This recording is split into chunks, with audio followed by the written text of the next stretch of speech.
Assalamualaikum warahmatullahi wabarakatuh. Perkenalkan, nama saya Wina Septiana, saya dari manajemen 20A. Di sini saya akan menjelaskan sedikit mengenai instrumen dari keuangan syariah.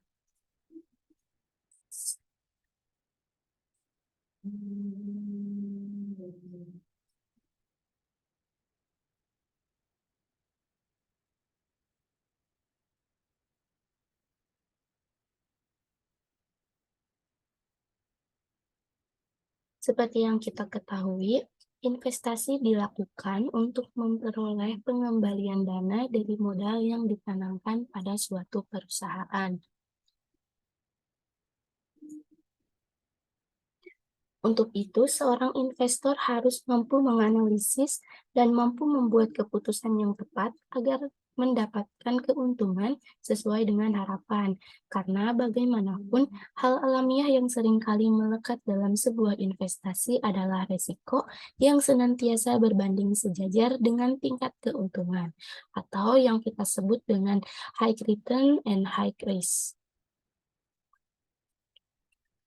Menurut standar pelaporan keuangan internasional, pasal 32 dan 38, instrumen keuangan didefinisikan sebagai setiap kontrak yang menimbulkan aset keuangan dari satu entitas dan kewajiban keuangan atau instrumen ekuitas entitas lain.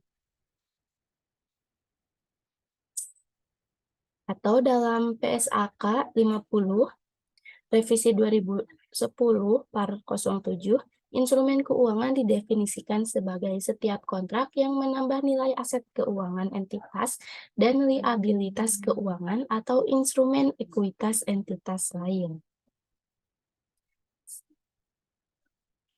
Lalu apa itu saham syariah? Saham syariah yaitu surat berharga, bukti penyertaan modal kepada perusahaan, dan dengan bukti penyertaan tersebut, pemegang saham berhak untuk mendapatkan bagi hasil dari usaha perusahaan tersebut.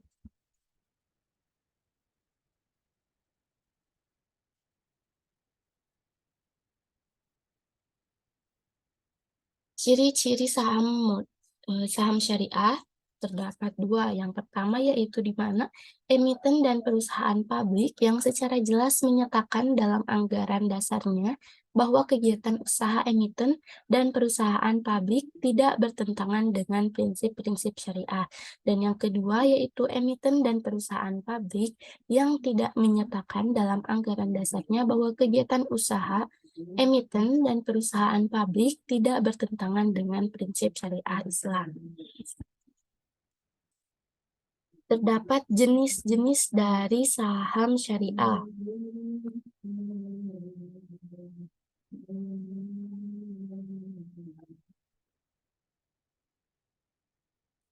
Yang pertama dibagi menjadi saham biasa dan saham preferen.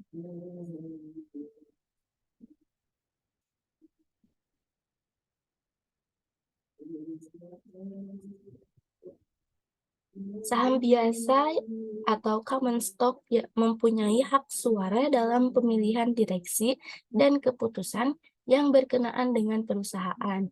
Dividen yang diterima pemilik saham biasa ini mungkin saja lebih besar dan memiliki resiko yang lebih tinggi dibandingkan dengan pemilik saham preferen. Lalu yang kedua ada saham preferen atau preference stock. Itu suatu surat berharga yang dijual oleh suatu perusahaan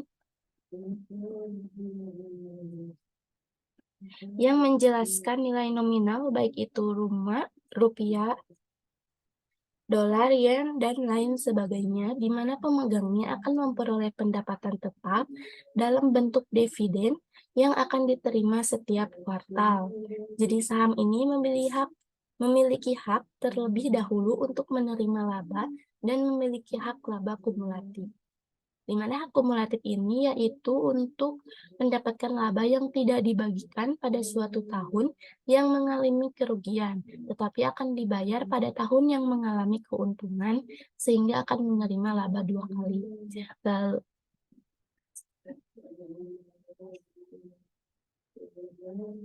Lalu selanjutnya ada manfaat dan risiko dari saham syariah. Manfaat dari saham syariah sendiri yaitu ada dividen dan capital gain, di mana dividen ini yaitu keuntungan perusahaan yang dibagikan kepada pemegang saham. Jumlah dividen yang dibagikan dan diusulkan oleh Dewan Direksi serta disetujui di dalam rapat umum pemegang syariah saham. Jenis dividen ini dibedakan menjadi dua, yaitu dividen tunai dan dividen saham, di mana dividen tunai dibagikan oleh emiten kepada para pemegang saham dalam bentuk sejumlah uang untuk setiap saham yang dimilikinya. Sedangkan dividen saham dibagikan oleh emiten kepada para pemegang saham dalam bentuk saham perusahaan tersebut yang pada akhirnya akan meningkatkan jumlah saham yang dimiliki pemegang saham.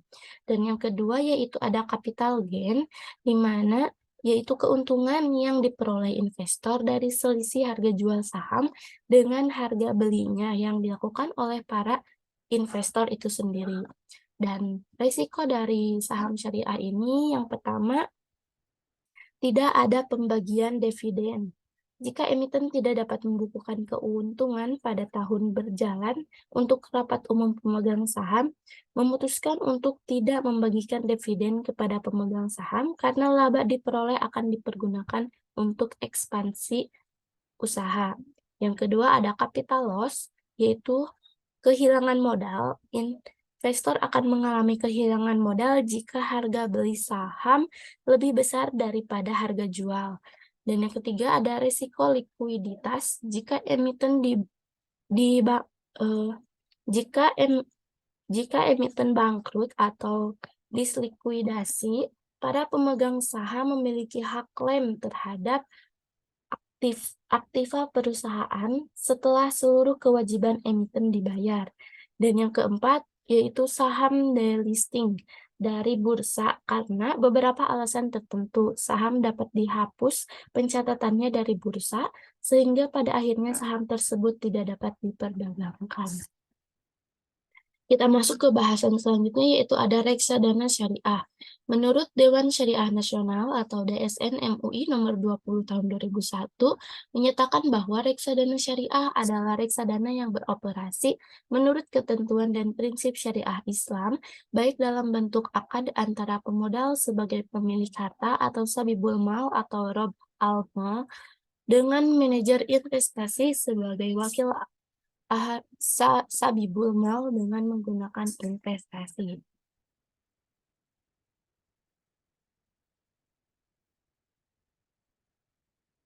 Reksadana memiliki ciri-ciri sebagai berikut. Yang pertama, mempunyai dewan syariah yang bertugas memberikan arahan kegiatan fund manager. Yang kedua, hubungan antara investor dan perusahaan didasarkan pada sistem mudharabah, di mana investor merupakan pihak yang memberikan modal dan fund manager merupakan pengelola dana. Dan yang ketiga, kegiatan usahanya atau investasinya diarahkan pada hal-hal yang tidak bertentangan dengan syariat Islam. Terdapat beberapa jenis reksadana syariah. Yang pertama yaitu ada reksadana pasar uang atau money market fund, yaitu hanya melakukan investasi pada efek yang bersifat utang dengan jatuh tempo kurang dari 1 tahun. Tujuannya untuk menjaga likuiditas dan pemeliharaan modal investasi. Yang kedua ada reksadana pendapatan tetap atau fixed income funds, yaitu melakukan investasi sekurang-kurangnya 80% dari aktifanya dalam bentuk efek bersifat utang. Berinvestasi dengan reksadana ini memiliki risiko yang relatif besar dibandingkan dari risiko pasar uang. Tujuan untuk menghasilkan tingkat pengembalian yang stabil. Yang ketiga ada reksadana saham atau equity fund. melakukan investasi sekurang-kurangnya 80% dari aktivanya dalam bentuk efek bersifat ekuitas, di mana sifat investasi dari dari reksadana saham ini resikonya lebih tinggi dari dua jenis reksadana saham dan reksadana pendapatan tetap, namun menghasilkan tingkat pengembalian yang tinggi. Dan yang terakhir ada reksadana campuran atau mixed fund, di mana reksadana jenis ini melakukan investasi dalam efek bersifat ekuitas dan efek bersifat utang. Selanjutnya ada manfaat dan risiko dari reksadana syariah. Manfaat dari reksadana syariah itu sendiri yang pertama dapat mendiversifikasi portofolio secara cepat atau instant diversification. Yang kedua, keluasan untuk menukarkan ke jenis portofolio investasi lainnya dalam satu grup reksadana atau flexibility atau diperjualbelikan pada penerbitnya pada nilai aset bersihnya setiap saat liquidity. Ketiga, kecepatan dalam proses penjualan dan pembelian atau marketability. Keempat, manajemen profesional yang penjualan dan manajemen profesional yang mendapatkan izin otoritas bursa atau professionality. Yang kelima, banyaknya pilihan dari beragam investasi usaha reksadana yang kini mulai tumbuh besar. Yang keenam, peningkatan buying power melalui reksadana buying power meningkat dibandingkan investasi secara individu. Yang ketujuh, keterbukaan investasi. Pengelolaan reksadana memberikan informasi yang transparan kepada nasabah mengenai semua aspek investasi, risiko portofolio, dan biaya-biaya transparan. Dan yang kedelapan, manfaat perlindungan investor melalui peraturan yang telah dikeluarkan oleh Bapepam, diantaranya mengatur tentang transaksi pada suatu jenis saham maksimal 5% dari total modal di sektor investasi. Yang selanjutnya ada risiko dari reksadana syariah. Yang pertama, risiko menurunnya nilai aktiva bersih atau net asset value unit penyertaan. Risiko ini dipengaruhi oleh turunnya harga dari efek, baik itu saham, obligasi, dan surat-surat berharga lainnya, yang menjadi bagian dari portofolio reksadana di bursa yang mengakibatkan menurunnya nilai unit penyertaan. Yang kedua, ada resiko likuiditas, di mana resiko ini menyangkut kesulitan yang dihadapi oleh manajer investasi jika sebagian besar pemegang unit melakukan penjualan kembali atas unit-unit yang dipegangnya. Manajer investasi kesulitan dalam menyediakan uang tunai atas redemption tersebut. Yang ketiga ada risiko pasar. Risiko pasar adalah situasi ketika harga instrumen investasi mengalami penurunan yang disebabkan oleh menurunnya kinerja pasar saham atau pasar obligasi secara drastis. Risiko pasar yang terjadi secara tidak langsung akan mengakibatkan NAB atau nilai aktiva bersih yang ada pada unit penyertaan reksadana akan turun mengalami penurunan. Dan yang keempat ada risiko one price, yaitu risiko ini merupakan risiko terburuk, di mana risiko ini dapat timbul ketika perusahaan asuransi yang mengasuransikan kekayaan reksadana tidak segera ganti rugi atau membayar lebih rendah dari nilai pertanggungan saat terjadi hal-hal yang tidak diinginkan, seperti wan prestasi dari pihak-pihak yang terkait dengan reksadana, pialang, bank kustodian, agen pembayaran, atau bencana alam yang dapat menyebabkan penurunan nilai aktiva bersih reksadana syariah. Dan yang terakhir ada resiko default, atau resiko ini merupakan kategori risiko yang paling fatal, di mana resiko default terjadi misalkan jika pihak manajer investasi membeli obligasi yang emitennya mengalami kesulitan keuangan sehingga tidak mampu membayar keuntungan atau pokok obligasi tersebut. Selanjutnya ada obligasi syariah. Menurut Fatwa Dewan Syariah Nasional DSN nomor 32/DSN MUI 11/2012, obligasi syariah adalah surat berharga jangka panjang berdasarkan prinsip syariah yang dikeluarkan oleh emiten kepada pemegang obligasi syariah yang mewajibkan emiten untuk membayar pendapatan kepada pemegang obligasi syariah berupa bagi hasil atau margin serta membayar kembali dana obligasi pada saat jatuh tempo. Di mana obligasi syariah ini juga memiliki beberapa karakteristik, di antaranya yang pertama, obligasi syariah menekankan pendapatan investasi bukan berdasar kepada tingkat bunga atau kupon yang telah ditentukan sebelumnya. Tingkat pendapatan dalam obligasi syariah berdasarkan pada tingkat rasio bagi hasil atau nisbah yang besarannya telah disepakati oleh pihak emiten dan investor.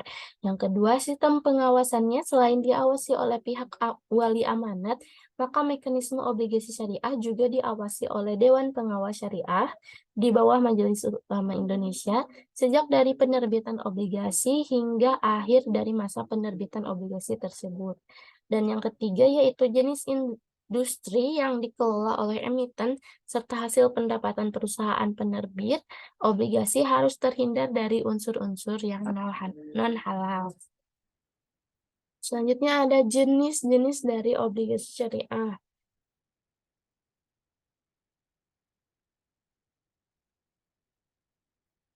Berdasarkan 3 jenis akad, sukuk, atau obligasi syariah terbagi ke dalam 6 jenis.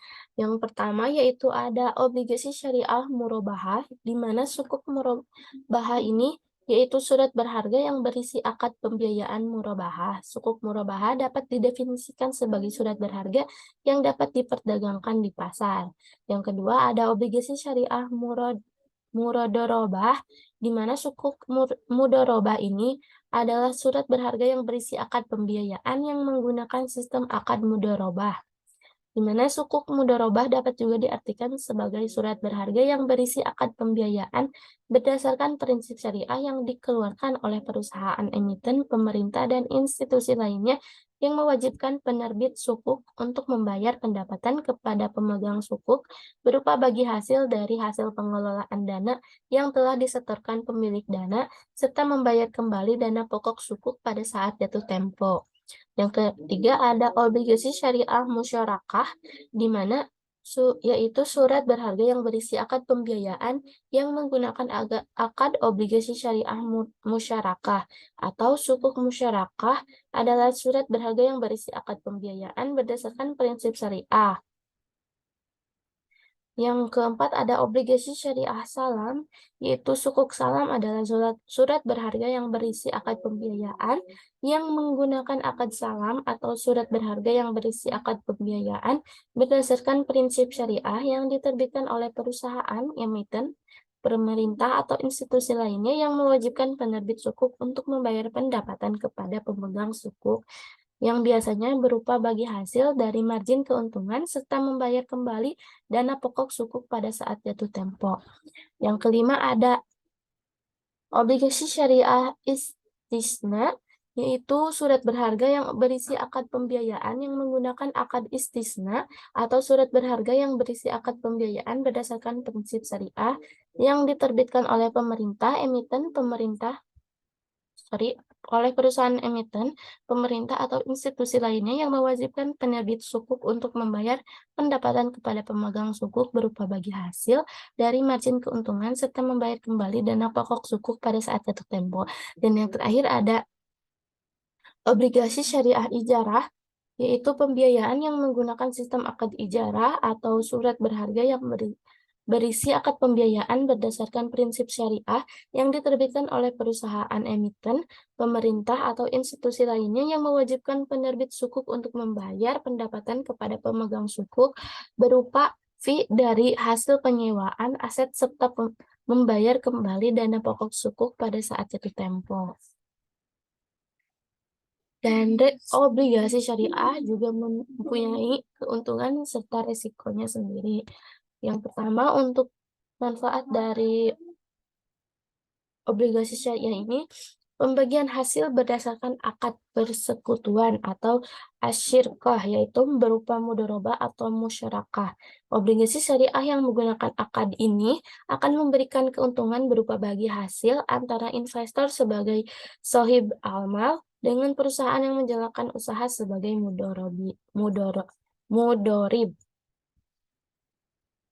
Obligasi ini akan memberikan keuntungan dengan menggunakan term indikatif atau expected return karena sifatnya yang floating dan tergantung pada kinerja perusahaan yang dibagi hasilkan. Dan yang kedua ada pembagian margin atau fee berdasarkan akad pertukaran atau albay, yaitu murabahah, salam, istisna, dan ijarah. Dalam fikih muamalah, akad ini bersifat natural certainly contract, sehingga obligasi syariah yang menggunakannya akan memberikan hasil yang pasti dan dapat diperkirakan sebelumnya.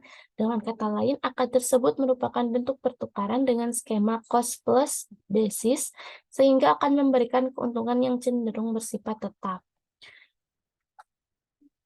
Nah, resiko dari obligasi syariah sendiri yang pertama ada resiko gagal bayar atau default risk, di mana resiko gagal bayar ini investasi tidak dapat memperoleh pembayaran dana yang dijanjikan oleh penerbit pada saat produk investasi jatuh tempo. Yang kedua ada market risk atau resiko pasar, merupakan potensi kerugian bagi investasi karena adanya kecenderungan penurunan harga obligasi syariah bagi investor karena adanya kecenderungan penurunan harga obligasi syariah di pasar sekunder akibat kenaikan tingkat suku bunga.